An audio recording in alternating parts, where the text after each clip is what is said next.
মাংসের পেঁয়াজটা ভেজে নিচ্ছি। আর এই যে মাংসটা এনে তাকে লবণ, হলুদ আর তেল একটু আর একটু সব মশলা দিয়ে একটু গট করে রেখেছি, আর পেঁয়াজটা ভাজছি। আর আদা রসুনটা বেটে নিব। এটা পুরো পিওর দেশি মাংস, দেখে চর্বি আছে, পুরোটা দেশি।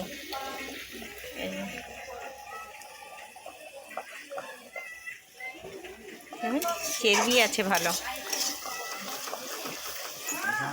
এটা 2.5 কিলো মাংস ছিল, আমি তো নিয়ে এসেছি 2 কিলো, আর 1 কিলো 800 পড়েছে, নিয়ে এসেছি। এই দেখতে থাকুন বন্ধুরা, পেঁয়াজটা ভালো করে ভাজার পরে মশলাগুলো দেব।